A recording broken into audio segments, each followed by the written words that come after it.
Greetings! What is up, and a very warm welcome to the channel. The sun is setting and the magpie is casting. Coming to you guys right now with a live 1 vs 1 battle featuring spawning in the west. It is going to be the very brave austere forces of Frost.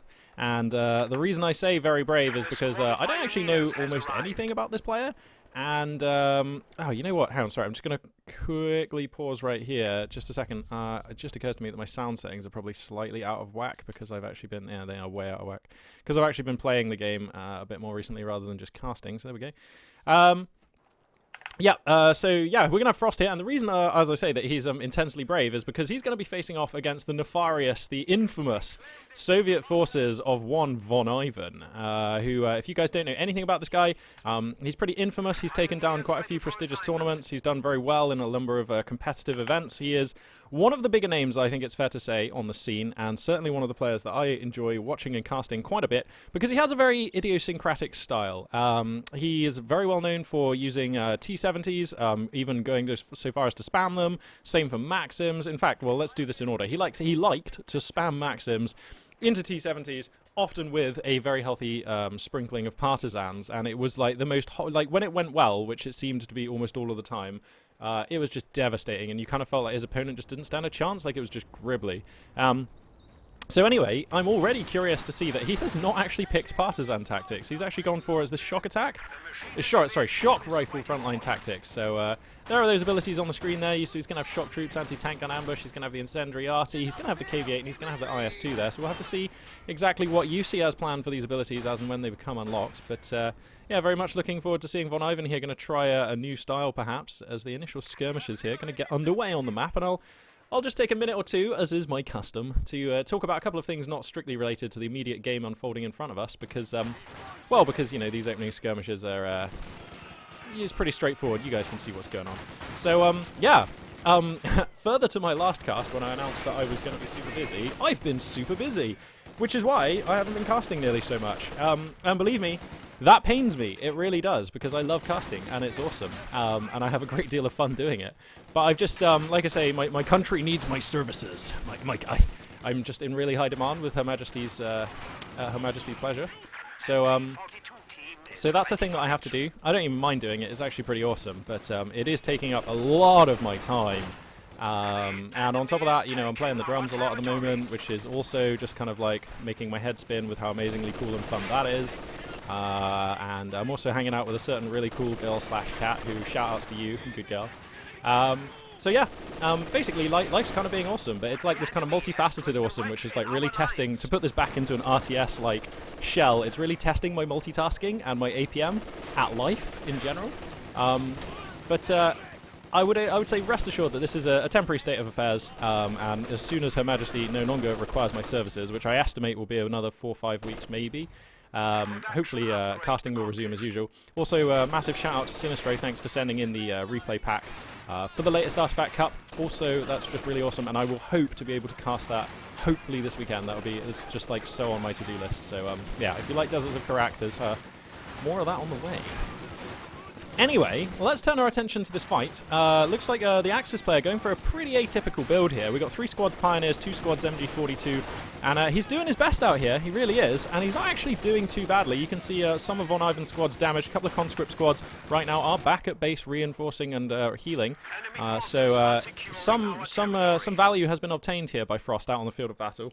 VonIvan looks like he's gone for a conscript-heavy opening. All of his doctrines, or his, what are they called, intel bulletins, were in conscript, so it's safe to say that this is a style that I think he's probably very, very, very happy and familiar with. He's got medics, no sign of any other upgrades at this time, and his map control has actually been less good than I might anticipate, but I suppose that's what a couple of MG42s will do if you go for a conscript-heavy opener. So, yeah, not super surprising, I suppose, how this opening stages of this game has gone. Scoreline looks like we've got 467 under 498 here, so the Axis player just trailing ever so slightly. But, you know, again, nothing to write home about, and that's kind of what you'd expect, I suppose. It's what I always expect anyway, watching Soviets take on Ostia for sure. Looks like the Life the Mechanized Company is just now finished, and we'll see shortly if Frost is going to make a tech choice out of that. No choice of commander for Frost yet, but interesting. Wow, he's actually got the Festung Armor Doctrine. It is a rare game that I see that at the top end of the ladder. Festung Armor is actually, it's one of those commanders. He's been in the game since release, And he was also, if you bought the vanilla release version of the game way back when, good old man, old man Magpie here, back in the days when austere weapon teams had 3 men. This was one of the 3 commanders who you actually started the game with unlocked, and so I've actually used him quite a lot, and I have to say he does have a special place in my heart. What's this? This is telemines here. So that's an interesting thing, an interesting development here. Frost throwing down some telemines at a pretty early juncture, actually. I guess this speaks to me, this says to me that Frost is kind of familiar with VonIvan, and he's expecting some T-70 abuse. This is really early for telemines. I mean, like, if you haven't scouted a special rifle command, and even then, telemines seem a bit OP, sorry, for a scout car. Like, you don't kill scout cars with telemines very often. Yeah. I mean, why not get the telemines down? That's great, but it's just interesting. Oh, so anyway, here's that tech of choice, as I was saying, from the mechanized company. Panzer Grenadiers going to be here, taking a sweet fight by the looks of it, at approximately appropriate range for them. They are, of course, also in heavy cover, which is going to be helping them out real nice in this fight. They're actually totally losing this DPS race, though, so I have to feel like Frost is either just not quite in mid-range, or he's just not quite rolling the good RNG on that one. Also got an MG42 down here grabbing South Fuel. In fact, this map, let's crack the tack a second, because we've got a really, like, nice distribution here where VonIvan's managed to take, like, almost like the north and east sections of the map, whereas the south and west is in Axis hands right now. We've got this, like, pretty dynamic frontline situation developing here. Lots of squads all over the place. Both players with ample opportunities for flanking and circling around each other's forces. Should make this quite a cerebral and intense late early game here. So very much enjoying the play so far from these 2 players. Let's have a look at the base here. So support weapon Campanile finally gets established here for VonIves, and he is beginning to call in shock troops. So they should be quite an effective answer, one must think, to Panzer Grenadiers, because they do have the body armor. They can run in, they throw very nice grenades, causing the Panzer Grenadiers to have to displace, and as soon as those Panzer Grenadiers are moving and not shooting, that's when the shock Grenadiers, that's when the shock troops pretty much take that fight. So, you know, circumstances notwithstanding, of course, that it does assume that they don't find themselves under the arc of an MG42. Hitler's chainsaw, always a bore if you are a Russian whore. Does that work? No, not really. Okay. I tried. So, yeah, let's see now. We've got a... My god, there's kind of action going on everywhere, and also I haven't cast a game in like a week or more, so I'm getting there. Anyway, smoke comes down here from VonIvan. Nice use here. The shock troops do get a little suppressed on the way in. And looks like the MG42 going to choose this opportunity to get out of here. And I've got to say, for a player who I don't know, going up against a player who I hold in the very highest esteem and the very highest regard, that's VonIvan, and the player I don't know being Frost, of course. I am actually really impressed with Frost's play so far. Now, we haven't gotten to the stage in the game where he has too many units to have to worry about and too many units to have to micro and, like, too many decisions to make. But I have to say, so far, what I'm seeing from him is, you know, solid, competent, and very hopeful-looking austere play. He's going to get these 2 squads out of here just fine as well. So the MG42, the Panzer Grenadier, is going to GTFO there. He's got great map control. He's even caught back up in terms of the scoreline. I think the resource differential has been pretty much just a little in his favor this whole game. Let's see if I can just get me some stats on that. So let's see, army value. Can we just get resource income and not resource float? Is that a thing that we can do? Well, apparently not. Well, that would be a really useful one to have. Okay, well, there we go. I mean, float doesn't really tell you anything. What I want is income. Oh, well. Never mind. See, this is why I seldom, if ever, bother with graphs in this game. Well, anyway. So I guess the next interesting thing that we're going to see is probably either a commander pick from Frost, although I don't really see how any of the commanders that he has, maybe Jaeger infantry, actually. But I don't really see how any of the commanders are really applicable right now, and I certainly don't think that he wants to go for Jaeger just, like, immediately. Whoa. What have we got going on here? Oh, I see. So that's maybe one thing, and the other thing would be a tankovy command for VonIvan, because that would enable him to, I don't know, maybe get a T-34? That actually looks okay on this board, actually, because Frost is not floating any munitions. He's been quite liberal with bundle grenades and stuff, and he's also bought Flammenwerfer. Oh, okay, there we go, squad wipe. First blood, as far as I know.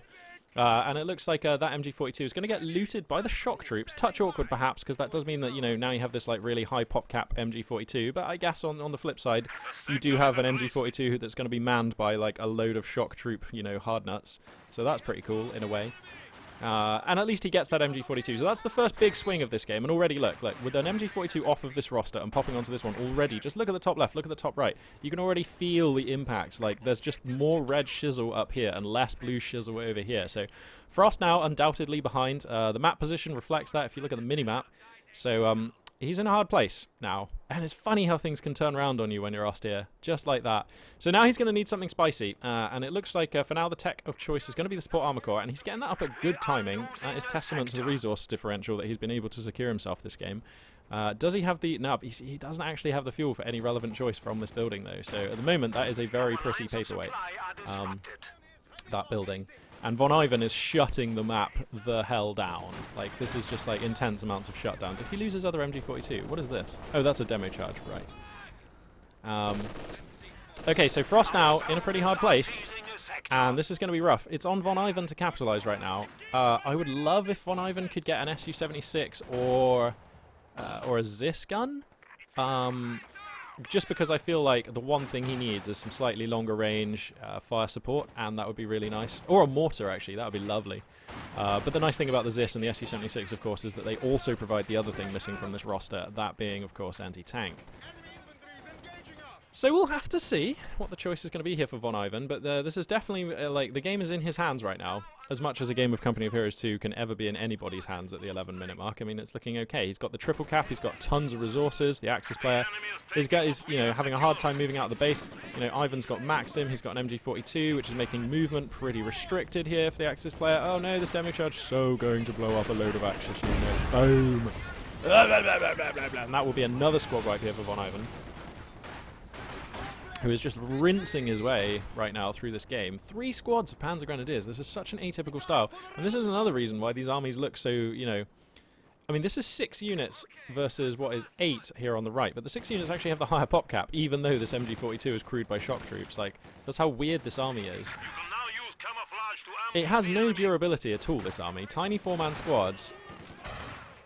There's just no durability to this army, but I suppose if he gets a good engage, he can hit hard. I mean, he's got high DPS, but like very fragile units. How much fuel? 60. Oh my god, it's going to be so long till he can even get like a Stug, let alone a Panzer IV, which is what he actually wants. And there's a T-70 coming, and he doesn't have nearly enough muni for Panzer Shreks on any of these Panzer Grenadiers. So I guess he has to. He either buys a pack gun now or he dies. I think that's how this goes now, because this T-70 is just going to be horrible. So let's see what happens. I'm hoping he doesn't die, because this game started off really well and I had a great feeling about it, but it's kind of already going pretty sour here for Frost. Okay, so here comes the T-70 looking for a squad wipe on some Panzer Grens. Shock Grenadiers also pouring damage in. Negative cover is never where you want to be in the fallback. No pursuit though from the T-70. Looks like VonIvan going to play it safe. Lets him get away with that squad. The pack gun does come down, better late than never, and it's actually going to be arriving in time to actually do something. Of course, because he's had to dump all of his manpower into the Axis anti-tank gun there. He's actually going to have a pretty hard time reinforcing all these squads. You can see he's actually flatlining on manpower right now, so... Ouch. Ouch. How does VonIvan... Oh, no. Oh, did I have actually missed a squad wipe on some Panzer Grens as well. That's terrible. I don't know where that happened. Sweet. I'm looking for Panzer Gren corpses or, like, evidence of their death. Going to forensic casting mode. Oh, well. They died. And, yeah, this game... What a turnaround. Like, I honestly thought this was pretty even. And then, like, VonIvan just, like... got one squad wipe, grabbed an MG42, and then it all just slid so terribly, terribly badly out of control here for Frost. Oh my god, VonIvan just making prolific use of demo charges, which, to be honest, I reckon demo charges are just something that every faction should have, or no faction should have. Like, they're such a... I just think that they're kind of integral to the game. I just think every faction should have access to them, really. It's bizarre that not all factions have access to them at all times, in my mind, anyway. Here comes the T-70, going to be policing this little move out here of Axis forces. Obviously, you can see 4 squads, more or less, on the screen here. And the T-70, there's no answer for it here. Oh, he says, lol, as a pack gun starts rinsing rounds in. Lovely angle, actually, being found there.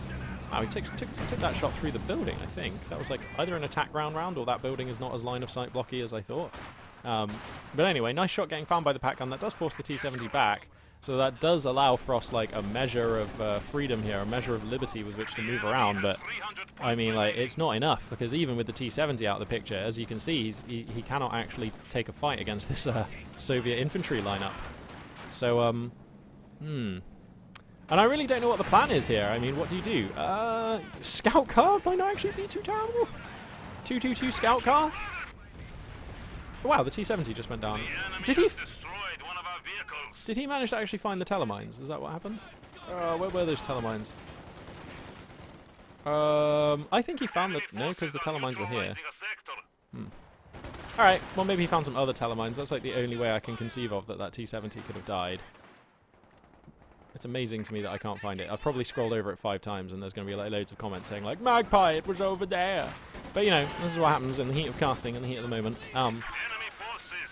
So okay, he picks up the T-70. That's something, because that T-70 was like horrible. But I mean, VonIvan can replace that if he wanted to, and he's not replacing it. So that tells you something about, you know, VonIvan's lead and his confidence in his position in this game. I think if this was a tool close, he could have gone for T-70. But oh god, he's going for something far more rinsey against infantry. This is rinstantaneous death for any infantry squads caught under its like horricious? Oh, I like that. Horricious. Caught under its like horricious flamethrower turret. So okay, a KV-8 is going to be the choice here. Oh, that's a grenade. Oof. Does good damage. I thought that could be another squad wipe. He's going for more Panzergrens. Frost is just... He loves this style, doesn't he? Do you really have time for this, Frost? He's down at 227 under 425 with a triple cap against him. So this is going to be pretty rough. Okay, so I think the telemines in this location, they did hit the KV-8. So that's really nice, actually. This KV-8, there's only 1 squad of engineers out for Ivan right now. And obviously, Soviet engineers don't repair super fast. Is it at 2 stars? Yeah, okay, so they are 2-star vet, though, so they will repair at a moderate rate here. KV-8 has a reasonable amount of health, but at least those telemines have bought Frost, like, a small window here of KV-8 free time, of, like, barbecue free time, basically. That's going to help him try and make a move out here. Maxim still just in a dominating position. Lovely arc on that gun. Very nice. No real fuel income to speak of, and you know, Frost here has just fallen into that terrible austere trap of having built a tech building without having also the fuel to take a choice from it immediately. So, like I was saying, this support armor core and indeed the entire, you know, Escalate to Battle Phase 2 upgrade have just been entirely wasted. Like, they have provided 0 benefit, like nothing to him this entire game. Correct me if I'm wrong, somebody. Please do correct me in the comments if I'm actually wrong on that, but I just can't see... Whoa. What just blew up all those guys? I just got over here, like, just in time to see that. Oh, it was probably a grenade in fairness, wasn't it? And wow, I think with that, it's probably fair to say that Frost will be defeated in this game. I don't want to, like, call it early here. If this was like, you know, a hospital scenario, I think that they'd definitely still be doing CPR and somebody would be from time to time yelling, clear! And like, you know, like doing the old defib, but that's the state I think that we're at with Frost's game here. He is flatlining horribly and there's no signs of recovery in sight. So I am definitely getting ready to call time of death on this one.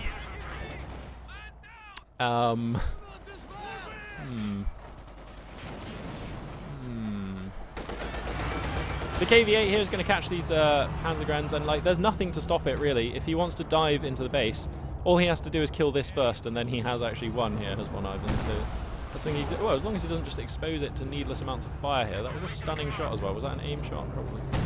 So here comes the KV-8. Front armor actually proof against that second pack round. He'll prioritize down the pack gun, of course, and of course that also does horrendous amounts of damage. Is that an artillery getting used here? Yeah, incendiary arty coming in because why not? Let's add some fire to the fire so you can be on fire whilst you're on fire.